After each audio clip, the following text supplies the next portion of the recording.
Vous suivez RFZ-TV, Religion, Foi, Ziguinchor. Pour sa taille, les traits de son visage, donc la façon dont il est habillé.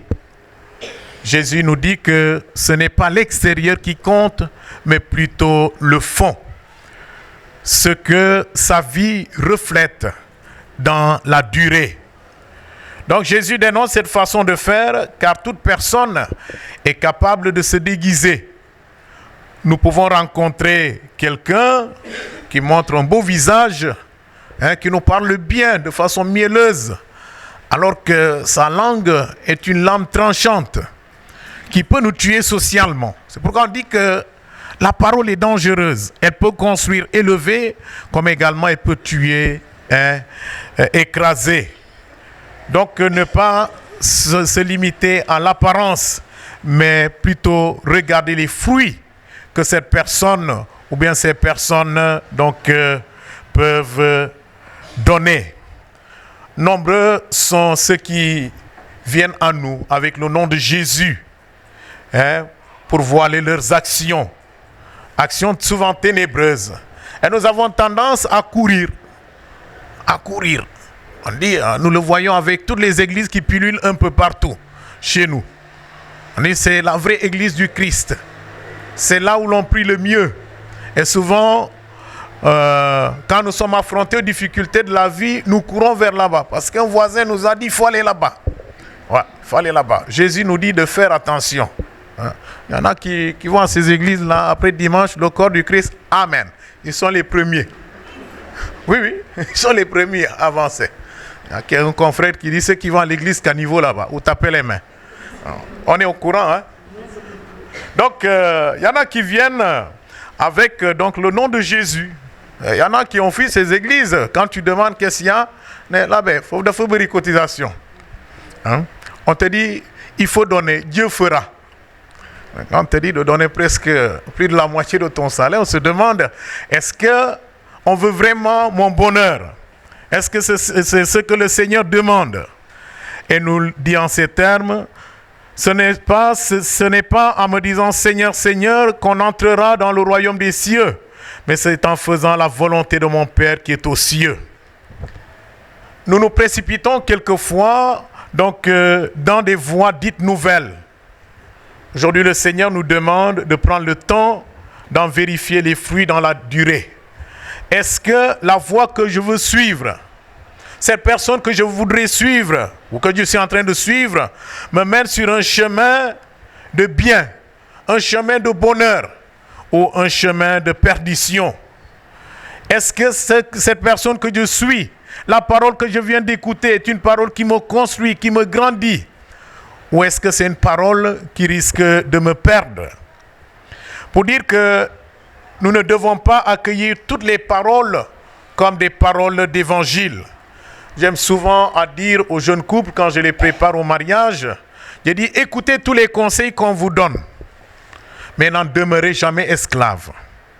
Sachez distinguer la parole qui construit le foyer, qui vous aide à grandir, de la parole qui peut semer la zizanie chez vous, qui peut quelque part semer la division. J'ai vu ton mari à tel endroit, j'ai vu ta femme à tel endroit. Quand elle rentre tard, c'est ceci et cela. Donc savoir discerner la parole qui me construit de celle qui peut être nuisible, voilà, à ma vie, à mon foyer, à mon association. Donc il nous demande de ne pas prendre toute parole comme une parole d'évangile, de nous méfier des faux prophètes, de ne pas adhérer à toutes les idées, toutes les propositions qui nous sont faites, mais plutôt prendre toujours du recul. Regardez la vie de chacun pour discerner à l'aide de ses œuvres s'il s'agit ou pas, s'il agit du moins ou pas au nom de Dieu, ou s'il agit pour son propre intérêt, comme je l'ai dit. On dit, c'est la vraie église du Christ, nous courons. Mais après, est-ce que c'est des propositions de vrai bonheur ou bien c'est intéressé? Donc, il nous demande, il ne s'agit pas de juger Dieu seul connaît l'intérieur, le fond des cœurs. Mais il s'agit de regarder avec lucidité les personnes, ce qu'elles réalisent. Si c'est négatif, gardons-nous de les imiter, de les suivre. Si au contraire leur comportement est fécond, améliore les situations, aide les autres à grandir, à être heureux, prenons-les pour modèle. Tout en sachant que notre premier modèle de vie et d'action, notre modèle de vie et d'action du moins, c'est le Christ. C'est lui que nous devons imiter. Aujourd'hui, le Christ m'interpelle en tant que baptisé sur mon attitude envers les paroles qui me sont dites et sur mes actions au quotidien. Il m'arrive parfois de courir après des paroles mielleuses et de me laisser séduire par des promesses. Il m'arrive également parfois de réciter ce que le chrétien doit faire. Et pourtant, je ne suis pas moi-même un exemple dans ce domaine où je demande aux gens d'avancer. Je sais dire que le chrétien doit prier au moins 2 fois par jour, qu'il ne doit pas douter de Dieu et être joyeux, qu'il doit avoir la maîtrise de soi et pardonner les offenses. Cependant, c'est encore moi qui sors de la maison le matin sans prier et aller me coucher sans prier. C'est moi qui suis triste et pleure en réprimandant Dieu de m'avoir abandonné et qui vais chercher ailleurs la solution. C'est moi qui m'emporte et promets vengeance à l'autre parce qu'il m'a offensé. Chers frères et sœurs, le Seigneur nous invite aujourd'hui à faire un discernement sur nous-mêmes, sur notre vie, sur notre relation aux autres, si notre attitude répond à sa volonté. Il nous demande aussi d'ouvrir grand nos yeux pour voir si le chemin que nous suivons glorifie son nom, si ce chemin